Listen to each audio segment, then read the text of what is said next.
What's up, traders? It's Patkat.trading here. Just wanted to do a quick video about the trade that I took yesterday. It pretty much marked the top for S&P 500. Pretty much dumped the whole day today, and I just want to go over how I caught that short, over the factors, and it was a pretty good trade. Let's get to it. I know I haven't been making videos. Been quite busy with real life, but I've still been trading, and it's been pretty good. So just want to go over this trade. Pretty much summarizes pretty good how I trade, how I look for, and what kind of factors I look at to and factor in on whether to hold that trade for a distance or just do it for a scalp. This trade pretty much caught the top, and I'm pretty much holding it until the next day. Okay, so let's go over where we are right now. So we are pretty much still in this downtrend line. No, wait. Let me just put that properly. There. Okay. So you can see this marked the top. This marked the top. It couldn't close above it. Spiked up above, closed under, couldn't even close above it. Now, yesterday's candle, this one pretty much closed above it, but it was a let's just say it's a doji, but pretty much wary. I was pretty much looking for shorts because from experience, if you have a level like this, the first attempt to break out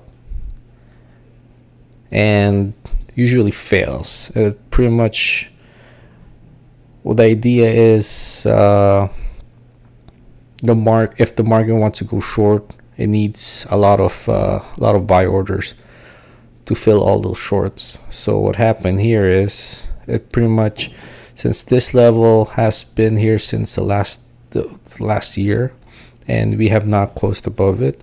So, and what happened on Tuesday, it pretty much Monday closed above it, held above it on Tuesday, traded above it. So you had a whole day of trading just above this level. So imagine all the breakout traders pretty much thinking, okay, this is going to break out. We're going to see higher prices. So all of the buying that happened here filled all the shorts and pretty much matched it all up and got filled. So that's the idea. So, and then the next day it takes it down and reveals what the market wants to do. Okay, so let's go here. Let's just go on the replay. So I was pretty much expecting some sort of false breakout here, and it happened at this PKC. So why is this a PKC? So price dumped, a lot of buying happened. See that wick? A lot of buying happened here. Created a candle, H8 candle, pretty much, and consolidated here and then dumped. So all the buying that happened here got stuck as it goes down to the downside. If you watched my previous video on the PKC, I like to enter at the mid range of the second candle. So I set alerts here. Pretty much got tagged just on on Tuesday. Unfortunately, I didn't go short here because I was actually looking for higher prices around 40, 45. But when I looked at the lower time frame, there was a rally base drop here, and if you put in this high, then I think this was the previous day's high. Price pushed up,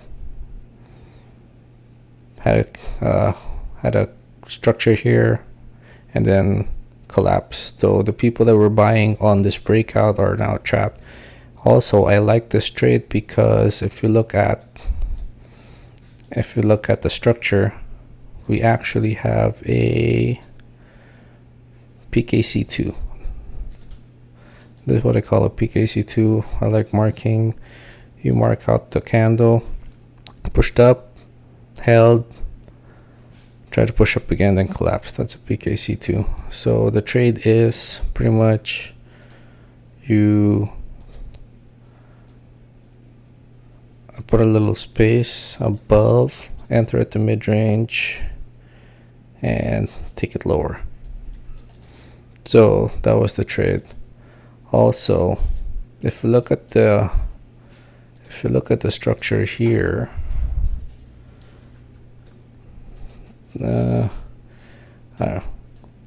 it's pretty much just an ascending wedge. So usually when it spikes up, it usually tends to go all the way down here.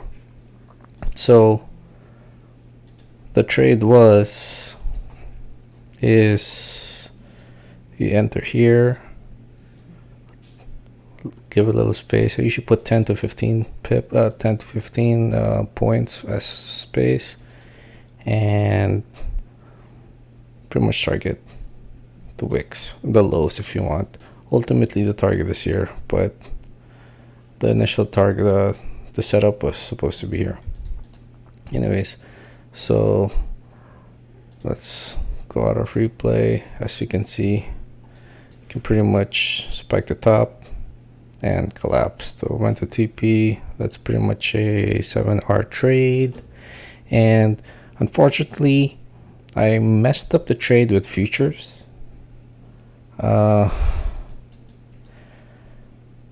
I entered short here. Normally I would enter the mid-range, but there was a good chance that this would be a huge move, so I didn't want to risk not getting filled, so I entered here. Then around 5:30 I set a break even, took me out, and I really thought it was going to go up, but the mid-range held, and I tried.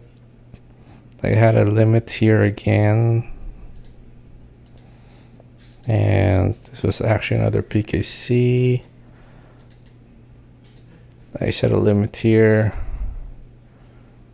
but price never came back and just left without me. Good thing was I entered the same trade with SPY.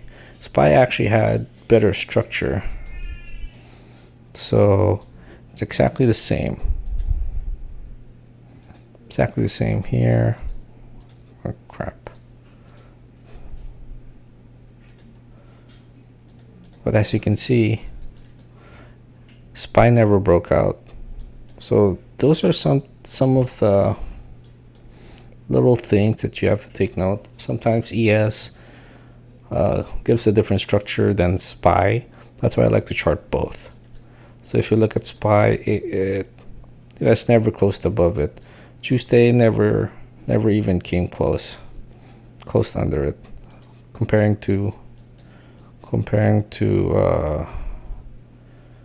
Tuesday candle for ES, see how it closed above it. So sometimes it's a little confusing, so I like to chart both. And the structure for SPY was actually pretty good. So if you look at it, if we go on replay, here, we pretty much had a breakout. then price collapsed inside. So you mark the PKC2, I marked this, then I entered puts here, and I actually entered puts, strike price 380, so it's probably up around 150% right now. So it was a pretty good trade. It didn't pay as much as futures, but that's one good thing about options. You don't have to worry about stop losses. You just need to manage the position size. So at least I got a piece of it. But for an RR perspective, this was 7R that I missed. Well, with the SPY, it went to 150%, but that's technically just 1.5R. So from RR perspective, futures tends to pay better. You just need to be a little bit more accurate with your entries and everything. Oh, okay.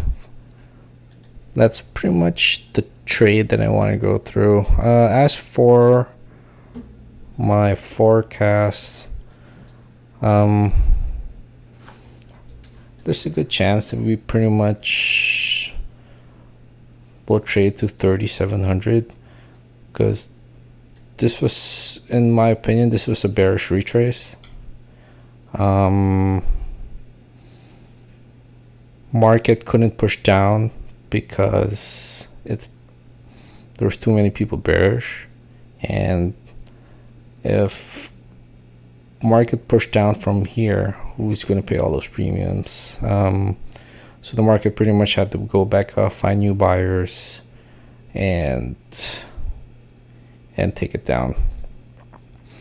And from this whole move up, there was a lot of bulls that came back into the picture. So I can imagine all the stop losses here. Well, it's going to be a lot. So if the market really wanted to push up,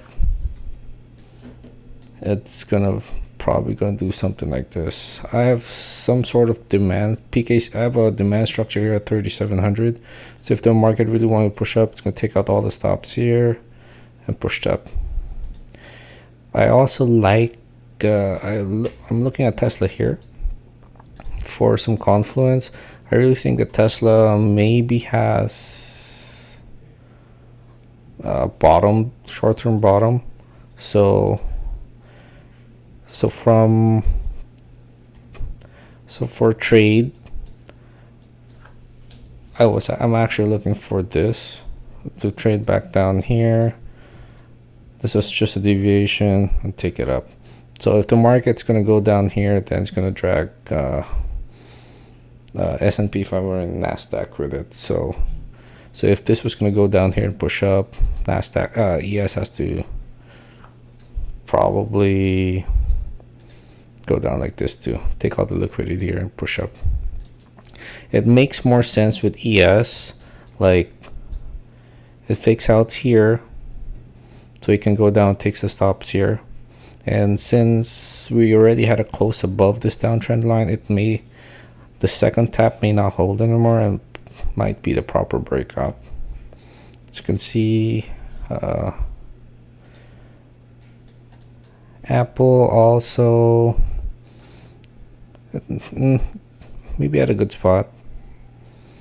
It could pretty much just be a channel, so it could still test the bottom channel here, pretty much pushed up like that. But Nvidia also pushed up from here, and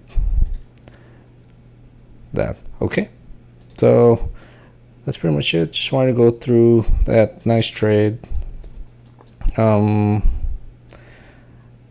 As for, I still think this is going to go down. So for continuation, I'm actually looking at this level.